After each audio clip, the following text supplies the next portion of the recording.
O dimensionamento de condutores, ele é basicamente seguindo ali a norma NBR 5410, né, e a NBR 5410, para instalações de baixa tensão, né, ela prevê alguns critérios que a gente tem que adotar para o dimensionamento de condutores.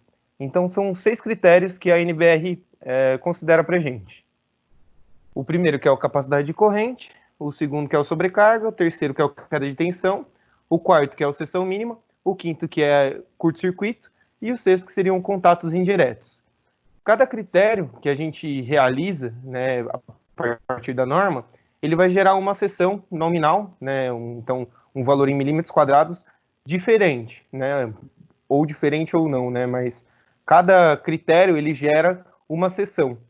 E ao final da nosso dimensionamento, então a gente vai adotar a maior seção encontrada. Então a gente vai realizar aqui alguns critérios. Dentro dentro de todos esses critérios, a maior seção que a gente encontrar vai ser a seção do condutor que a gente vai utilizar.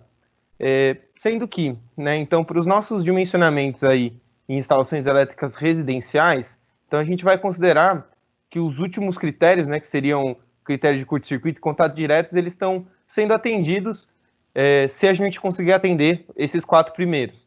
Então, considerando, né, a questão até do próprio curto-circuito, por a gente estar trabalhando também com potências mais controladas, né, a gente tem o transformador não é próprio, o transformador é da concessionária, também a questão de contatos indiretos, a gente tem a utilização, a ajuda dos nossos dispositivos diferenciais residuais também auxiliando na questão da segurança. Então, a gente vai considerar esses primeiros 4 critérios, que seriam os critérios básicos. Até em instalações comerciais, industriais, dependendo do que a gente estiver tratando em baixa tensão, a gente vai utilizar apenas esses 4 critérios. Quando a gente estiver falando aí de um dimensionamento ou de uma subestação ou de uma linha de distribuição, transmissão, daí então vão ser necessariamente utilizados esses outros 2 critérios. Mas no nosso caso aqui para instalações elétricas, principalmente aqui trabalhando nessa primeira etapa, né, falando de instalações residenciais, então a gente vai adotar esses 4 critérios aqui: capacidade de corrente, sobrecarga, queda de tensão e seção mínima. Essas análises vão ser realizadas para considerar que todos os coeficientes de correção, né, são aplicados no critério de capacidade de corrente e contemplam aí necessariamente a validação dos métodos subsequentes, né? Então a gente está considerando que a gente já está fazendo uma premissa, né, que para essa nossa instalação a gente está considerando apenas esses 4 critérios básicos.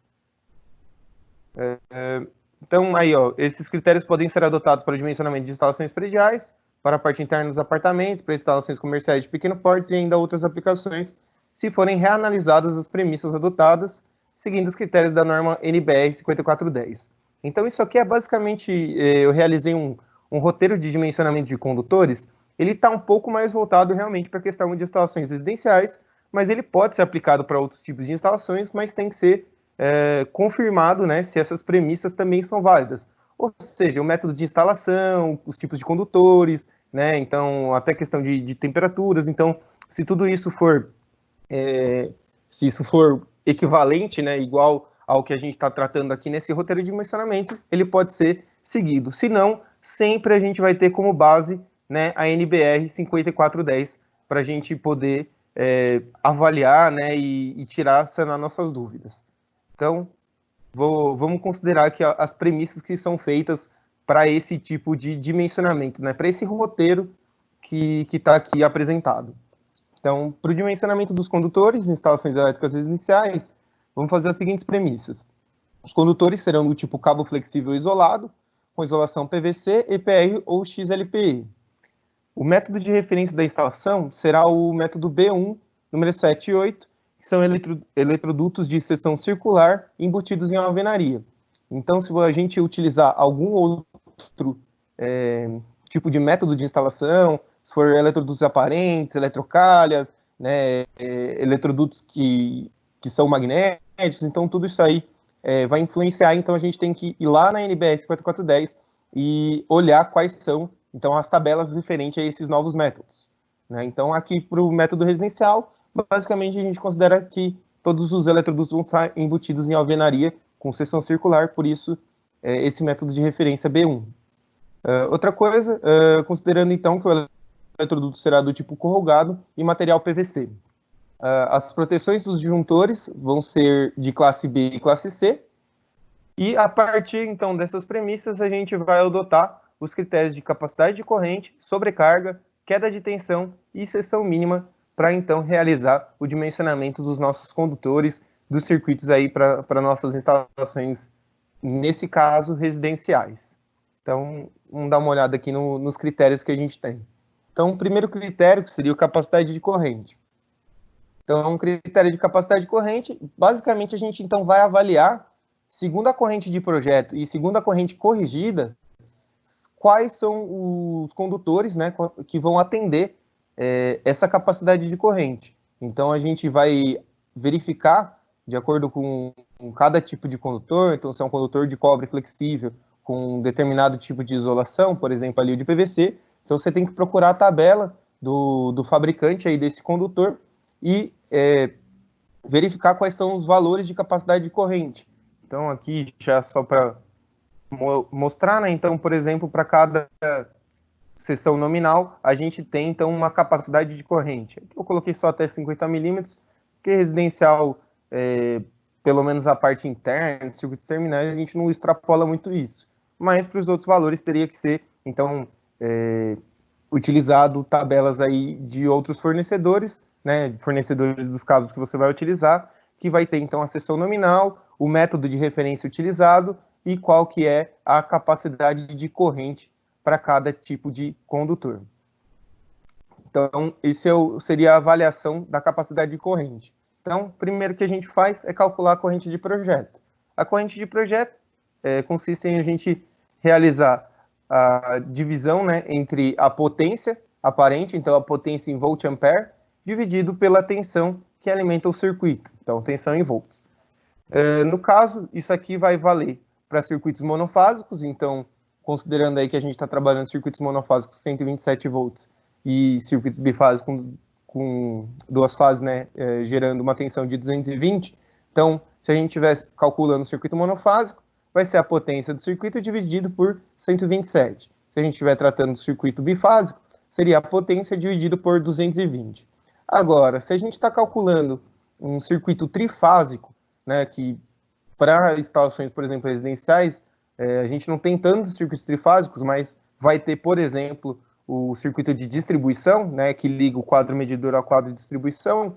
Então, a gente teria que fazer a conta que é o seguinte, que é corrente de projeto vai ser igual a potência, né, trifásica dividido por raiz de 3 vezes a tensão de fase-fase, que seria, então, no caso, 220. Então, fica a potência dividido por raiz de 3 vezes 220, no caso da gente estar calculando, por exemplo, um circuito de distribuição trifásico. Para o monofásico e para o bifásico, segue essa regra aqui, não tem o raiz de 3. Então, calculando a corrente de projeto, aí depois que a gente calculou a corrente de projeto, a gente vai calcular, então, as correções, né, aplicadas a essa corrente. Então, a gente vai utilizar, né, vamos calcular a corrente corrigida através de dois fatores de correção. Então, o primeiro fator de correção que a gente utiliza é o fator de agrupamento e o outro que é o fator de correção por temperatura. Então, o fator de correção por temperatura está aqui nessa tabela. Então, a gente considera a temperatura ambiente 30 graus como o padrão, né? Então, por isso, o valor aqui seria 1, né? Então, ou seja, não tem correção se a gente está trabalhando num ambiente com temperatura de 30 graus para os condutores, né, que são embutidos em alvenaria, ou se forem condutores embutidos no solo, então, por exemplo, circuito de distribuição ou outros tipos de circuito, então a gente tem que considerar que a temperatura do solo é 20 graus, né, como padrão, ou se tiver temperaturas diferentes disso, então a gente tem que aplicar esses fatores de correção por temperatura. Então, a gente pega a corrente de projeto e vai dividir por esse fator de correção por temperatura. O que vai acontecer? Então, a gente vai ter que a corrente corrigida ela vai ser maior, né, do que a corrente de projeto, caso a gente tenha temperaturas maiores. Então, se a gente tem temperaturas maiores que 30 graus para a temperatura ambiente, então a gente está perdendo, então, capacidade de corrente. Seria mais ou menos isso, né? Ou também, considerando, então, que a corrente vai ser maior do que o previsto. Outro fator que a gente tem que aplicar é o fator de correção por agrupamento. Então, esse sim é o que eu comentei que a gente precisa necessariamente já ter feito a planta e toda a representação elétrica. Por quê? O fator de correção por agrupamento consiste basicamente em a gente verificar qual que é o eletroduto onde passa mais circuitos agrupados e verificar, então, qual que é a correção por agrupamento. Então, por exemplo, se eu só tenho um circuito no eletroduto, o fator de correção é 1. Se eu tenho 2 circuitos no mesmo eletroduto, então a gente tem um fator de correção de 0,8. Ou seja, o que a gente vai verificar? Que mesmo que a gente possa colocar muitos circuitos agrupados em um mesmo eletroduto, né, pensando que a gente coloca um eletroduto com uma seção um pouco maior para que ele comporte vários circuitos, isso vai acabar gerando para a gente um fator de correção por agrupamento que vai, às vezes, até quase dobrar essa corrente, né? Então, se a gente está falando aqui, ó, por exemplo, a gente tem 10 circuitos agrupados em um eletroduto, a corrente corrigida ela vai ser o dobro da corrente de projeto. Então, se você tem lá uma corrente pequena, ela vai dobrar e pode ser que isso vai influenciar o quê? No aumento da seção nominal do condutor. E isso seria ruim, tendo em vista que quanto maior a bitola dos condutores, mais caro vai ser esse nosso cabo, né? Ou seja, a obra ficaria mais cara. Então, como o eletroduto, às vezes, o eletroduto ele é bem mais barato até que os condutores, então, muitas das vezes convém você separar, né? Colocar 2 eletrodutos paralelos para poder dividir, então, esses circuitos entre os eletrodutos, para que a gente consiga diminuir os circuitos agrupados e não ter uma correção tão grande por esse fator de agrupamento. Então, esse seria o método de capacidade de corrente. A gente calcula a corrente corrigida através do fator de correção de agrupamento e do fator de correção por temperatura. Depois que a gente tem esse valor de corrente corrigida, aí a gente vai verificar qual que é o esquema de condutores que a gente está utilizando. Ele é monofásico, com 2 condutores, então ele tem fase neutro. Então, fase neutro são 2 condutores carregados. A gente vai pegar aqui a tabela 4, capacidade de corrente, e vai verificar. Então, por exemplo, a corrente corrigida deu 30 amperes. Então, a corrente corrigida deu 30 amperes, com 2 condutores carregados, qual que vai ser a bitola, né, a seção nominal do meu condutor? Então, se a corrente corrigida deu 30 amperes, a gente vê em 2 condutores carregados. O condutor de 2,5, ele suporta até 24 amperes. O condutor de 4 milímetros, ele suporta até 32. Ou seja, 30 amperes é menor do que essa capacidade máxima, logo, a gente teria que utilizar, então, por esse critério, um condutor, por exemplo, aí de 4 milímetros. Então, esse vai ser o critério de capacidade de corrente que a gente vai aplicar. Depois a gente vai fazer um exemplo aí, né, pegando, então, a instalação que a gente já trabalhou, né, ao longo dessas aulas, para poder, então, aplicar todos os métodos que a gente está apresentando. Agora, só comentar, então, de forma geral, né, então, a teoria que a gente vai utilizar, né, esse roteiro de dimensionamento. Bom, o segundo critério, né, então, que a gente vai utilizar é o critério de sobrecarga. Então, o primeiro critério de capacidade de corrente, a gente verifica qual que é a máxima capacidade de corrente que o condutor suporta, verificando a corrente de projeto corrigida. No critério de sobrecarga, a gente vai definir qual que é o nosso dispositivo de proteção, ou seja, quantos amperes que a gente tem no nosso disjuntor termomagnético ou disjuntor diferencial residual, por exemplo, né? E também, através do dimensionamento da proteção, a gente faz o recálculo da seção nominal. Ou seja, a gente verifica se, colocando o dispositivo de proteção aí que a gente vai calcular, se o condutor que estava sendo utilizado anteriormente ainda vai comportar essa instalação. Porque pode acontecer da gente ter que não seja satisfeito essa inequação aqui, e aí a gente tem que alterar, então, o condutor por um de maior bitola para que isso seja satisfeito. Então, vou comentar aqui o que seria esse critério de sobrecarga melhor. No critério de sobrecarga, calcularemos o valor nominal da proteção do nosso circuito, ou seja, a corrente nominal do disjuntor, e a norma prevê a proteção por fusíveis, chaves fusíveis. Porém, como a gente não utiliza isso para instalações residenciais, a gente vai utilizar somente o critério que fala sobre proteção por disjuntores termomagnéticos e disjuntores diferenciais residuais. Então, quando a gente vai fazer a proteção por fusíveis ou chaves fusíveis, então a gente tem um outro critério, uma outra inequação que tem que ser satisfeita. Considerando que a gente vai utilizar apenas disjuntores, né, nessas instalações, então a gente tem que fazer com que essa inequação aqui seja satisfeita para a nossa instalação. Onde IB é a corrente de projeto e N é o valor da proteção que a gente vai determinar e Z é a capacidade máxima de corrente que a gente calculou no item anterior, o fator de corrente por agrupamento e o fator de correção por temperatura. Então, vamos continuar exemplificando ali. Se a gente tinha aquele valor de corrente corrigida de 30 amperes, vamos atribuir que a gente tinha uma corrente de projeto de 25 amperes.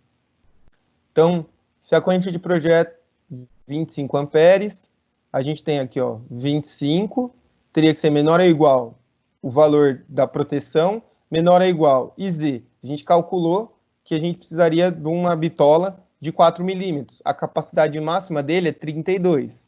Então, 32 vezes o fator de correção por agrupamento, vezes o fator de correção por temperatura. Então, a gente teria que saber esse valor. Então, vou só, como aqui a gente não está com o exemplo aparente aqui, né? Então, vamos supor aqui que esse valor desse 30. Então, considerando que essa multiplicação do IZ vezes FCA vezes FCT, então deu 30 e a corrente de projeto é 25. Então, eu tenho que considerar um valor de proteção que esteja entre 25 e 30. Mas que valor é esse? São valores comerciais dos dispositivos de proteção. Se eu não tiver um valor comercial, então eu vou ter que necessariamente fazer o quê? Alterar esse valor aqui, IZ. Como que eu faço isso? Alterando, então, a bitola do condutor que eu estou utilizando. Se eu coloco um condutor de bitola maior, então, por exemplo, vou por 6 milímetros, então eu vou ter uma capacidade de corrente maior. Logo, então, essa faixa aqui, ela não muda, né? O IB, ele não muda. Mas eu posso ir aumentando essa faixa aqui até que eu consiga colocar um dispositivo de proteção que seja compatível com essa inequação. Então, esse critério aqui, ele é muito interessante para a gente poder entender a relação entre o dispositivo de proteção e os condutores.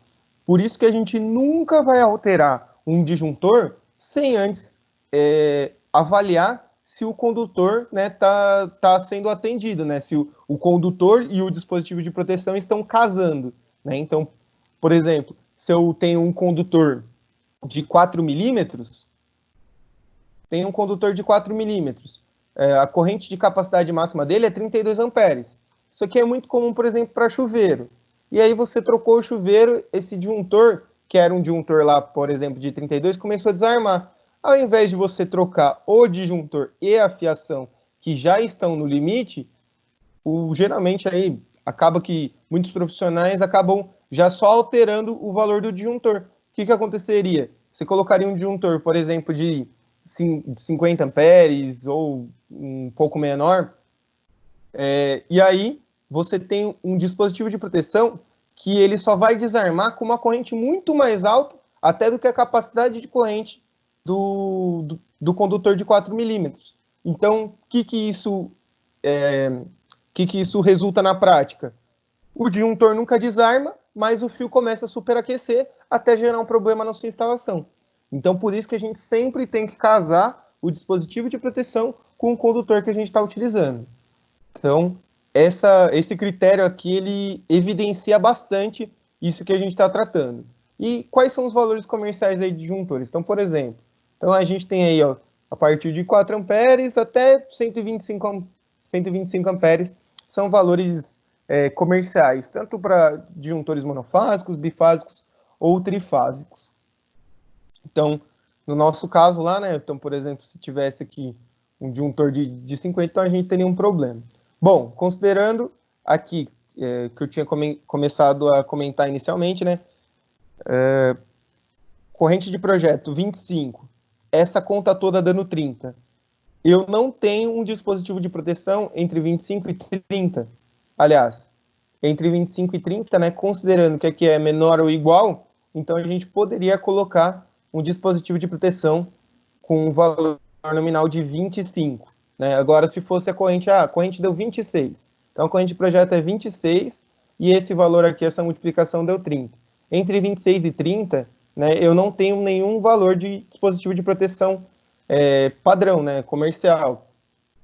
Então, o que acontece? Eu teria que alterar o IZ. Então, se aqui fosse nosso corrente de projeto, 26, e aqui, né, esse valor, a partir da bitola lá de 4 milímetros, desse 30, então eu não conseguiria colocar nenhum dispositivo de proteção dentro dessa faixa. Então, eu teria que aumentar essa capacidade máxima, ou seja, colocando a próxima bitola, que seria de 6 milímetros, aí, vamos lá, dizer que 41 vezes isso aqui, então ia dar um valor ali de 35.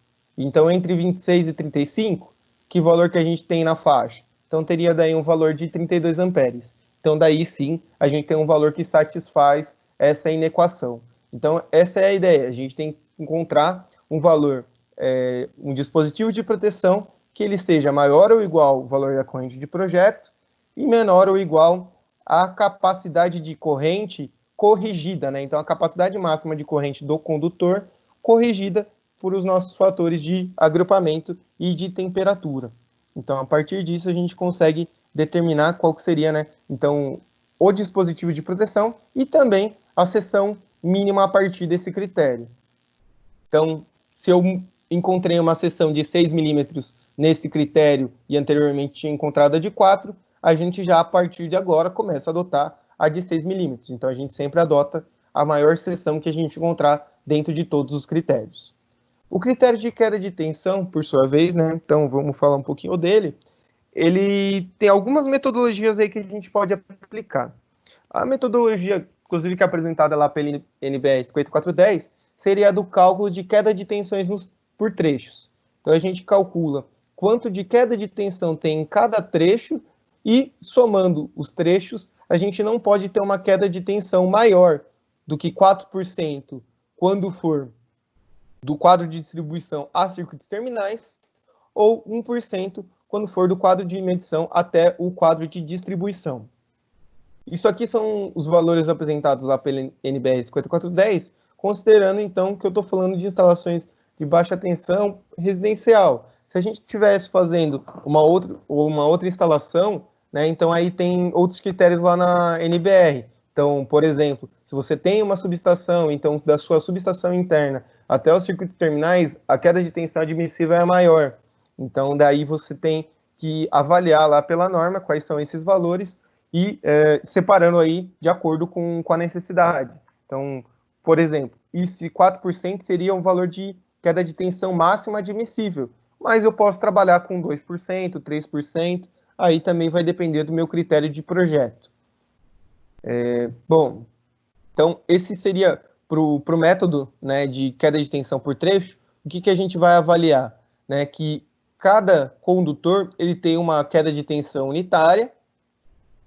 A gente vai utilizar a corrente no trecho, né, então cada trecho vai ter uma corrente. Então não seria a corrente de projeto, uma vez que a gente pode ter circuitos, né, que tem várias ramificações. Então, por exemplo, num quarto, onde a gente tem vários pontos de tomada e o circuito ele não está com uma carga colocada em um único ponto, então a gente tem que ir multiplicando as correntes nos trechos vezes o L no trecho. Então, é a corrente que está passando naquele trecho vezes o comprimento do trecho, vezes 100, vezes essa queda de tensão unitária, dada aqui pela tabela 6. Então, para cada condutor, a gente tem uma queda de tensão unitária, considerando circuito monofásico, sendo que circuito monofásico também está incluído circuito fase-fase, que seria o bifásico, né, mas ele também está incluso aqui nessa coluna.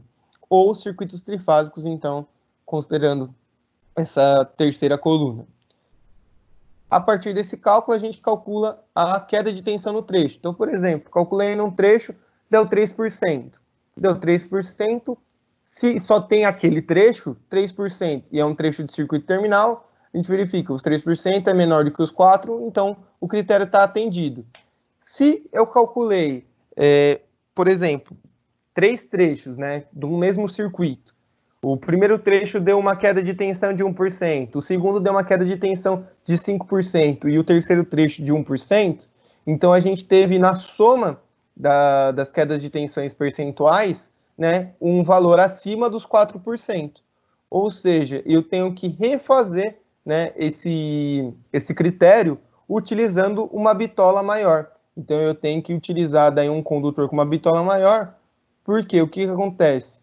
Para cada condutor de bitola maior, o que a gente verifica? Uma resistência menor, né? Até se a gente puxar lá um pouquinho da física, para um condutor de mesmo comprimento, quando a gente aumenta a área, a gente diminui a resistência, né? Proporcionalmente. Então, aqui, quando eu estou aumentando minha área, eu estou diminuindo essa resistência. Se eu estou diminuindo a resistência, eu estou necessariamente diminuindo, então, a minha queda de tensão. Então, esse critério aqui, ele vai ser utilizado, então, quando eu quero calcular trecho a trecho, né, sendo ou para os circuitos terminais ou para os circuitos de distribuição. Outro critério que a gente tem, né, então, são 2 critérios já simplificados. Então, a gente tem o critério de queda de tensão simplificada para circuitos terminais. Então, esse critério, ele basicamente já está fazendo algumas premissas. Então, já está sendo considerada uma tensão monofásica de 127 volts e considerando uma queda de tensão admissível menor que 4%, né? Ou seja, está considerando isso para circuitos terminais. Então, se a gente for fazer aplicar esse método para outros circuitos, né? Então, por exemplo, para circuitos aí com tensão de 220 ou circuitos trifásicos, então isso aí acabaria sobredimensionado. Por quê? Porque quanto maior a tensão, né, que a gente tem, proporcionalmente, né? Proporcionalmente não, mas percentualmente minha queda de tensão vai ser menor.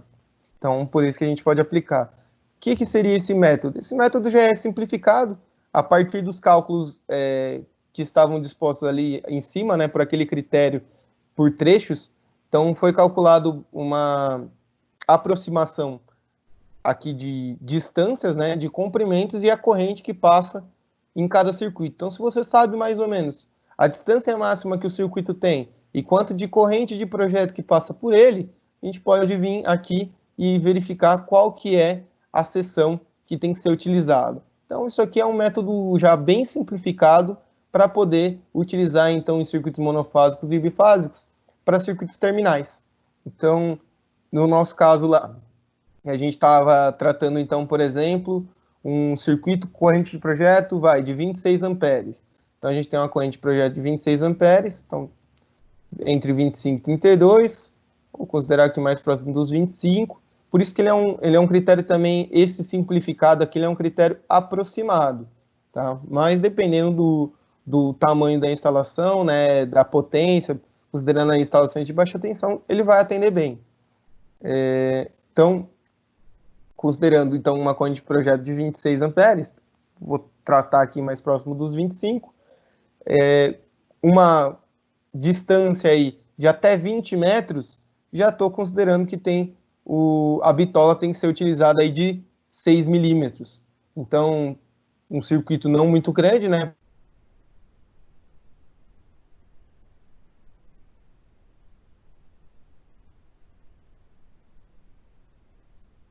Quadrados. Então, esse seria o método simplificado. Consiste basicamente em conhecer a corrente de projeto e o maior comprimento aí do circuito. E tem um outro critério, que seria o critério de queda de tensão simplificado, né? Esse é o critério simplificado, mas apenas aplicado aqui a circuitos terminais, tendo em vista, né, que a gente já está considerando a queda de tensão admissível em 4% e as tensões do sistema bifásico ou monofásico de 127 e 220. Para o critério de queda de tensão simplificada, para qualquer queda de tensão percentual e para qualquer valor de tensão, a gente pode aplicar essa equação aqui. Ele é simplificado, pois ele está só levando em consideração a resistividade do condutor de cobre, né? Se eu estiver querendo calcular para esse método aqui, para um condutor de alumínio, por exemplo, eu posso só mudar esse valor aqui de 1 sobre 56, que isso aqui é a condutividade do cobre. Se eu colocar o valor da condutividade do alumínio, eu também consigo fazer o cálculo da seção para o condutor de alumínio. Então, esse é um critério simplificado, mas ele resolve bastante coisa, tem várias aplicações, né? Então, por exemplo, em sistemas até fotovoltaicos ou instalações elétricas de modo geral, costuma se aplicar bastante esse critério simplificado. Por quê? Porque o critério de queda de tensão, a gente está fazendo ele aqui em ordem, né? A gente considerou o primeiro critério, capacidade, depois o segundo critério, sobrecarga, mas o critério de queda de tensão, ele geralmente vai dar as maiores seções nominais para a gente, né? Então, muitos projetistas acabam só fazendo o critério de queda de tensão, pois eles consideram já que se o critério de queda de tensão for atendido, os outros também já vão ser atendidos. Como a gente já precisa calcular também qual que é o dispositivo de proteção, então eu recomendo que a gente faça os critérios de forma sequencial mesmo. Então, aplicando capacidade de corrente, sobrecarga e depois queda de tensão. Até porque o critério aqui de queda de tensão, dessa forma simplificada, ele não está levando em consideração, por exemplo, os fatores de agrupamento. Então, você pode considerar que a queda de tensão está sendo atendida, mas se você tem muitos circuitos agrupados, o critério lá de capacidade de corrente pode não ser atendido. Então, por isso tem que tomar esse cuidado, mas é um critério que ele já dá direto a bitola do meu condutor. Então, quanto a esse critério aqui, né, simplificado para terminal, também já saiu direto com a bitola, mas esse circuito aqui, por queda de tensão por trecho, a gente já tem que saber a bitola e calcular as quedas de tensão por trecho para depois verificar se a bitola está condizente. Então, ele não é um método tão direto. Agora, quando a gente aplica esse critério simplificado, ele já é direto, sai com a seção do meu condutor. Então, por exemplo, vou fazer essa mesma avaliação que eu fiz anteriormente, daquela tabela, considerando uma corrente ali, então, de 25 e um L trecho de 20, uma tensão percentual admissível de 4%, com uma tensão monofásica de 127. Então, vou até fazer esse cálculo aqui. Então, a gente tem 200 dividido por 56 vezes o somatório das correntes nos trechos e os L's nos trechos. Então, aqui eu posso considerar todos os trechos. Então, se eu tenho vários circuitos terminais, aliás, vários circuitos terminais não, se eu tenho um circuito terminal com vários pontos distribuídos em um ambiente, então eu tenho que considerar cada trecho e cada corrente nesse trecho. Então, vou considerar uma corrente de 26 amperes e um comprimento do trecho em metros de 20 metros, dividido, então, tudo isso por uma queda de tensão admissível de 4%, dividido pela tensão de 127 volts. Então, aqui, ó, deu uma seção de 3,65 milímetros. 3,65, o que eu teria que avaliar? Eu não tenho condutor de 3,65. O próximo condutor que eu tenho, depois do de 2,5, é o de 4 milímetros. Ou seja, utilizando esse critério simplificado, a gente teria uma seção de 4 milímetros para esse critério de queda de tensão. Então, essa seria a forma de aplicar esse critério. Por fim, avaliando o critério de seção mínima. O critério de seção mínima seria o mais tranquilo, e ele a gente vai realizar ele depois, né, de ter feito todos os outros métodos. Por quê? Né? Porque a gente vai avaliar se alguma bitola ficou menor do que as consideradas anteriormente, né, a gente vai ter que colocar a seção mínima. Então, depois de calculadas as seções dos condutores pelos 3 métodos, capacidade de corrente, sobrecarga e queda de tensão, a gente verifica se eles estão de acordo com as finalidades. Então, circuito de iluminação, a seção mínima que a gente tem que adotar é de 1,5. Circuito de força, o que a gente tem que adotar, o mínimo é 2,5. Aqui eu não coloquei, porque a gente estava tratando mais da parte de instalações elétricas residenciais, mas circuitos de comando, por exemplo, então a gente tem daí uma seção mínima de 1 mm². Para a nossa finalidade, né, desse roteiro, então a gente vai utilizar essas duas seções mínimas, a de iluminação e a de força. Verificando esse item também, a gente pode dimensionar a seção do condutor neutro e do de proteção. Então, todos esses critérios que a gente fez anteriormente, a gente vai sair com uma bitola do condutor fase, né? Então, se a gente tem uma fase, determinou a bitola desse condutor fase. Para o neutro e para o terra, a gente tem os seguintes critérios de seção mínima. Se o valor da seção, da fase, for menor do que 25 mm², a gente adota o mesmo valor da bitola da fase para o neutro. Então, se a gente chegou num condutor lá de 6 milímetros, quanto que vai ser o condutor neutro? 6 milímetros também. Para condutores de 35, pode utilizar de 25, de 50 também de 25 mm².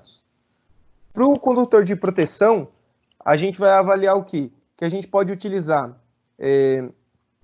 até 16 milímetros a mesma bitola do condutor de fase. Então, no nosso caso, se a gente determinou que a fase era 6 milímetros, então o neutro é 6 milímetros e o condutor de proteção também é 6 milímetros.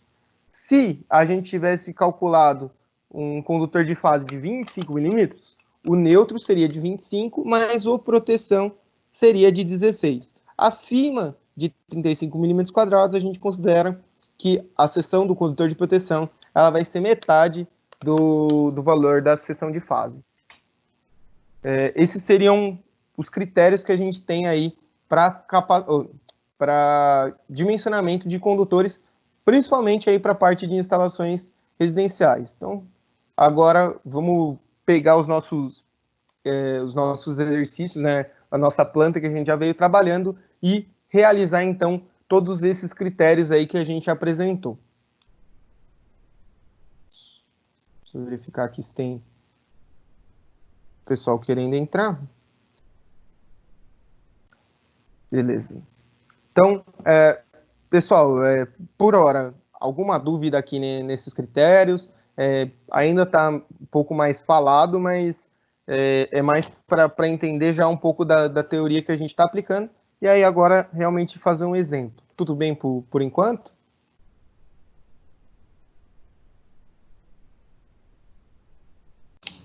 Ok, professor. Beleza. Então vou abrir aqui um rascunho para a gente ir fazendo.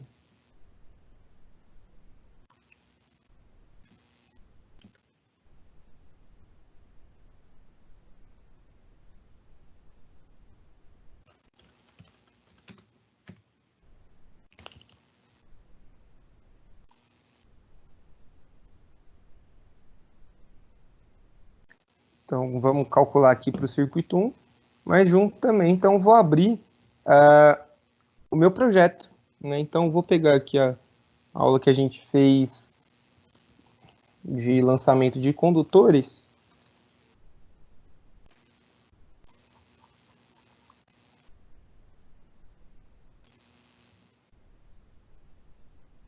Um pouco bagunçado, mas acho que dá para a gente visualizar. Então, a gente vai pegar então nossa planta e aí vamos junto com, né, a planta e as nossas tabelas também, né? Vamos abrir aqui as nossas tabelas para a gente poder então ter todas as informações necessárias aí para o projeto. Então, deixa eu verificar esse aqui. Beleza. Então, considerando aí, vou pegar direto o circuito 1 para a gente calcular. Então, o circuito 1, ele é o circuito do ar-condicionado, né? Então, aqui tem um ar-condicionado de 1000 volt-ampere. Então, ele é bifásico, né? Tensão 220. Então, vamos calcular a partir dos critérios que foram apresentados. Então, circuito 1, vamos colocar as informações que foram dadas. A potência do circuito 1,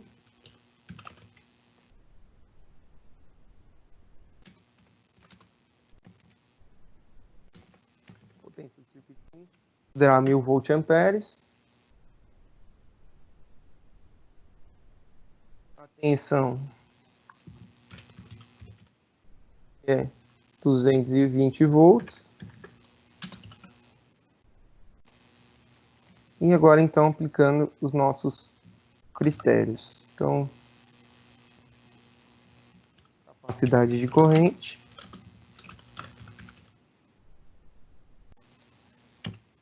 Critério 1. Então, critério 1, a gente vai calcular a corrente de projeto. Então, nosso IB, que vai ser igual a potência dividido pela tensão.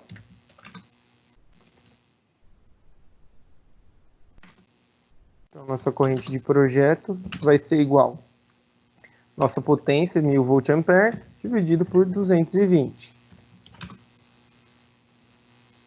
Isso vai ser igual aqui, IB,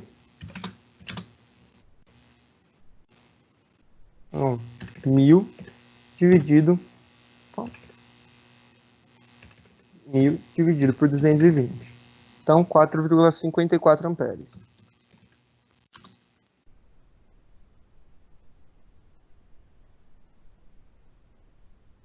Então, esse seria nosso valor da corrente de projeto. E aí, vamos calcular também a corrente corrigida. Então, a corrente corrigida é a corrente de projeto dividido pelo fator de correção por agrupamento e o fator de correção por temperatura. Então, nossa corrente corrigida vai ser corrente de projeto, 4,54, dividido pelo fator de agrupamento e o fator de correção por temperatura. Bom, o fator de correção de temperatura depende, então, do local que a gente for instalar. Então, a gente tem que conhecer qual que é a média de temperaturas daquele ambiente, né? Então, se eu estou fazendo um projeto na região sul, se eu estou fazendo um projeto na região nordeste, ou na região centro-oeste, então, se os índices de temperatura lá são muito altos, então a gente tem que aplicar aqueles fatores de correção. Nesse nosso caso, nesse exemplo, então, vou considerar que a temperatura ambiente está em 30 graus, assim o nosso fator de correção de temperatura vai ser 1. Vamos apenas avaliar quanto que vale o fator de correção por agrupamento. Então, o fator de correção por agrupamento vai depender, então, aqui da nossa planta. Então, eu tenho que encaixar aqui onde está o circuito 1, né, qual que é o eletroduto que passa o circuito 1 e quantos circuitos agrupados tem junto com ele. Então, eu sei que é o ar-condicionado do quarto, ele está aqui, ó. Circuito 1 está aqui, ele vem por aqui, né? Então, ele passa junto aqui e passa por esse eletroduto e vai direto para o meu quadro de distribuição. Junto com esse circuito 1, só tem um circuito agrupado, que é o circuito 11, né? Então, se eu só tenho junto aqui o circuito 11... Não, na verdade eu tenho o circuito 11 e tenho também o circuito 7. Então, que seria o circuito aqui da iluminação. Então, eu tenho 3 circuitos agrupados. Não está muito legal para ver, mas então a gente teria 3 circuitos agrupados, né? Então, o circuito 7 de iluminação, porque esse é o único caminho que tem aqui, né, para chegar a essa iluminação. Temos aqui os circuitos 11, que são os da tomada, e o circuito 1, que seria nossa tomada do ar-condicionado. Então, para 3 circuitos agrupados, a gente vai aqui no roteiro e vai verificar qual que é o fator de correção por agrupamento. Então, o número de circuitos agrupados, 3. Fator de correção por agrupamento, 0,70. Então, 0,70 é o nosso fator de agrupamento, considerando 3 circuitos agrupados, que é o que a gente observou da planta que a gente fez. Então, a corrente corrigida vai ser 4,54 dividido por 0,7. Então, notem que a nossa corrente ela aumenta, né? Então, por conta do fator de correção, nossa corrente vai dar 6,48. 6,48 amperes. Agora, Com posse desse valor da corrente corrigida, a gente vai verificar qual que é o método de instalação e ver a nossa tabela, então, de capacidade de corrente. Então, vamos colocar aqui. Já vou anotar quanto que vale o IZ, que vai ser a minha capacidade de corrente, e qual que vai ser o meu diâmetro desse condutor apresentado. Então, vou inserir aqui também um símbolo para a gente poder identificar, então, o diâmetro da nossa fase.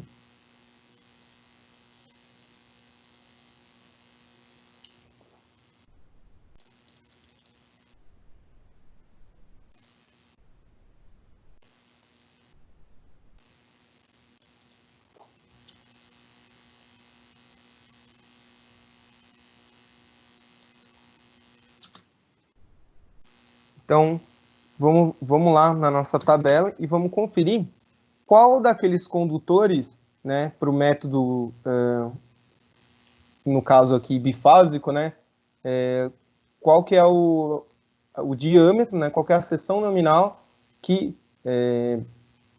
o diâmetro não, né, qual que é a seção nominal que vai comportar essa corrente corrigida de 6,48 amperes. Então, pegando aqui, que a gente tem um circuito com duas fases sem nêutron, né? Dois condutores carregados. Dois condutores carregados. A gente vem aqui na nossa tabela 4, dois condutores carregados. O condutor de 1,5, ele suporta até 17,5 amperes.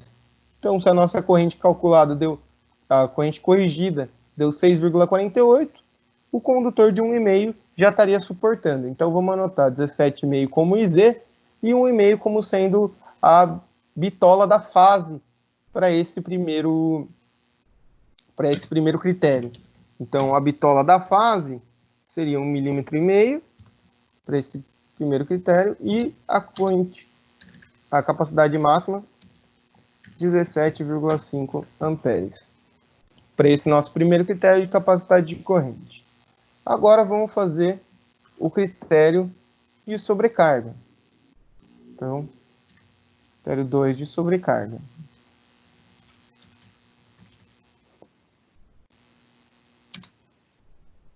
No critério de sobrecarga, a gente tem que fazer aquela inequação ser satisfeita, né? Então, vamos ver que é IB, né? A nossa inequação. IB tem que ser menor ou igual. Equação aqui para ficar melhor.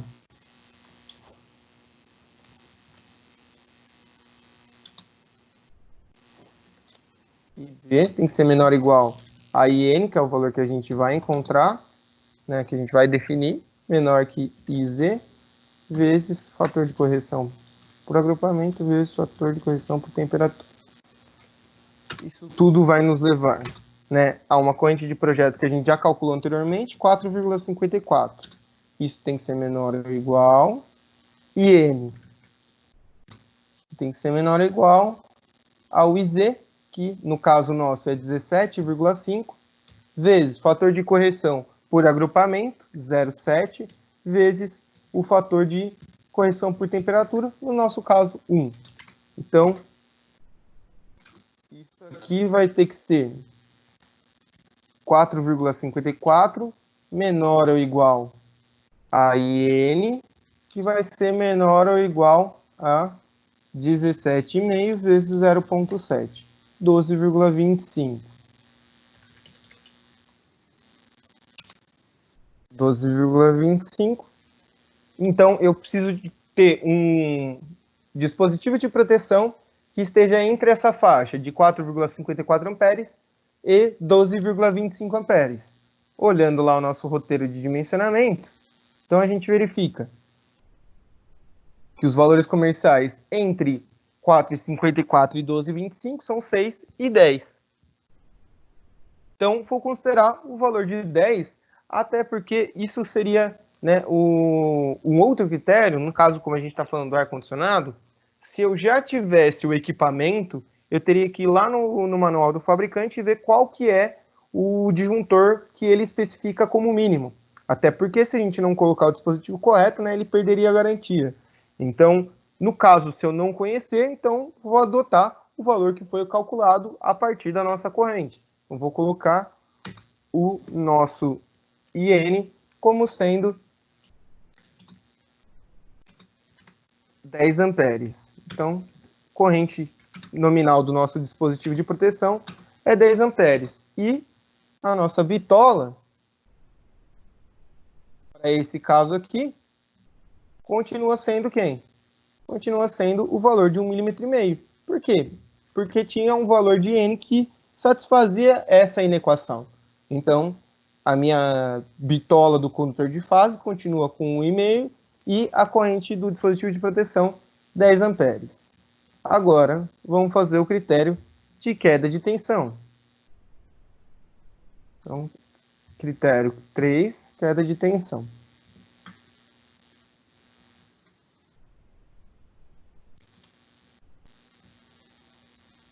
Então, critério de queda de tensão, então a gente pode aplicar o critério queda por trechos, o critério, então poderíamos aplicar o critério aqui de cálculo de queda de tensão por trechos, somar todos os trechos e verificar se não extrapola os 4%, porque esse nosso circuito 1 é um circuito terminal, né, o circuito de uma tomada de uso específico, ou então, caso aqui, para ficar também mais fácil, poderia utilizar o critério simplificado já para circuitos terminais, né? Então, por exemplo, ali a nossa corrente 4,54, então está mais próximo de 6.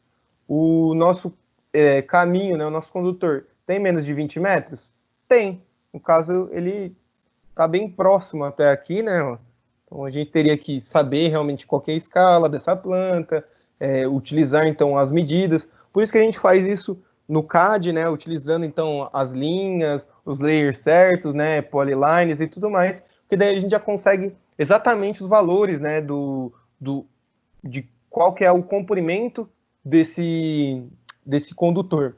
Então, considerando aí que ele não extrapolaria os 20 metros, né, para uma corrente que é menor que 6 amperes, então poderia utilizar um de 1,5 metros, 1,5 milímetros. Então, vou até colocar ali, observando pela tabela, né, então, pelo método simplificado,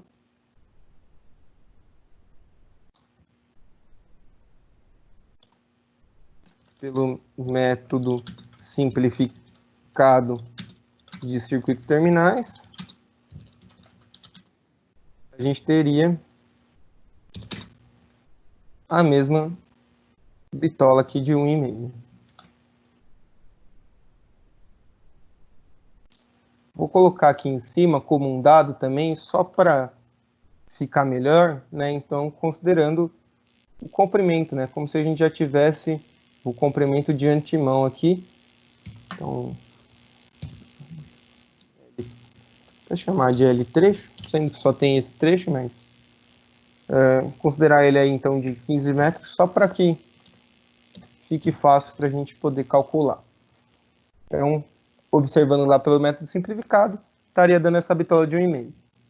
Ou, então, vou aplicar o método simplificado mais genérico, né? Então, vou utilizar essa equação aqui para a gente calcular o nosso circuito terminal.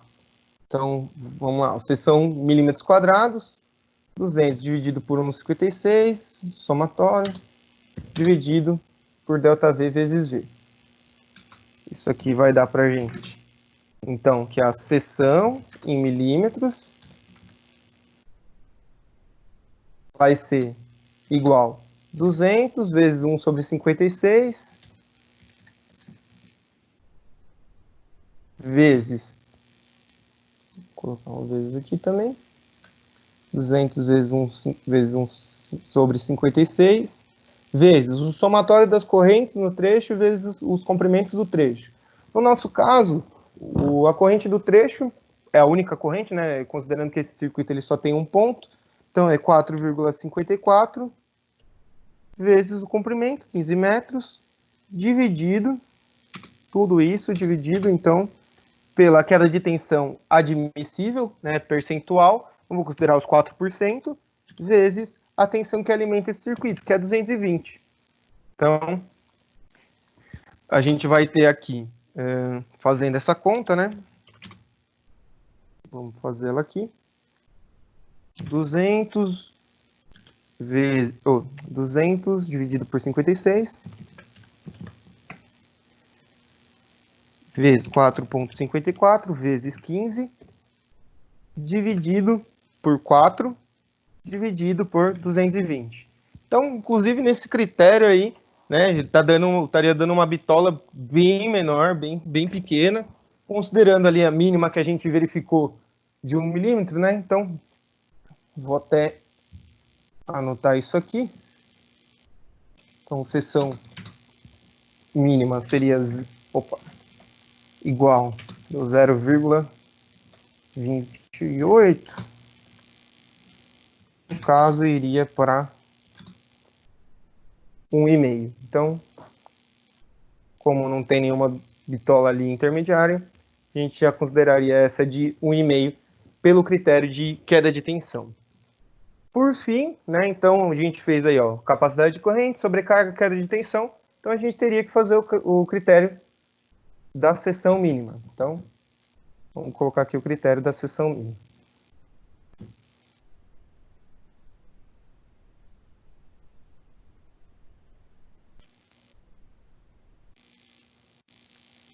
Então, critério 4, seção mínima. Então, o que a gente tem lá no critério de seção mínima? No critério de seção mínima, a gente vai avaliar qual que é o tipo de finalidade desse circuito. Ele é um circuito de tomada de uso específico, ou seja, é um circuito de força. Então, mesmo que a gente tenha calculado que o condutor de 1,5 atende a demanda da corrente, né, até atende a demanda da sobrecarga, ela não atende o critério de seção mínima. Então, o critério de seção mínima fala que para circuitos de força a gente precisa de um condutor de 2,5. Então, esse é o valor que a gente encontra aqui no critério de seção mínima. Então, vamos colocar aqui circuito de força.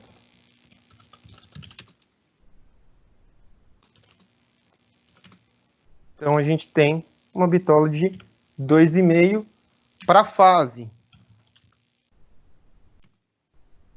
Além disso, né, o critério também permite que a gente verifique quais são as bitolas do neutro e da proteção. Como eles são menores que 25, menores que 16, a seção do neutro e do proteção, né, do condutor de proteção, seriam iguais. No caso, aqui a gente não tem neutro, né, porque é um circuito de tomada de uso específico, bifásico para o ar-condicionado. Então, os condutores que vão são 2 fases e o condutor de proteção. Então, eu vou ter, pelo critério de seção mínima, 2 condutores de fase aí com 2,5. E um condutor de proteção de 2,5 também.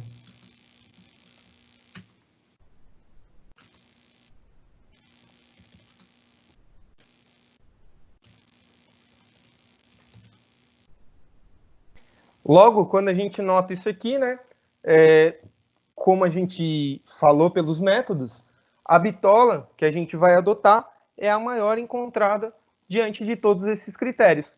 Então, se a gente encontrou para capacidade de corrente 1,5, sobrecarga 1,5, queda de tensão 1,5 ou até menor, para o critério de seção mínima, a gente encontrou 2,5.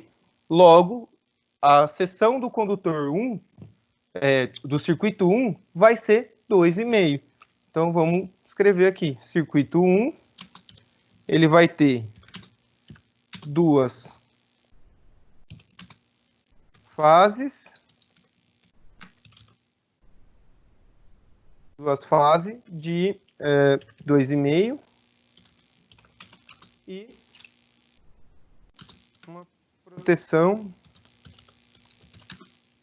de 2,5 milímetros quadrados. É isso que a gente chega de dimensionamento para esse circuito 1 aqui.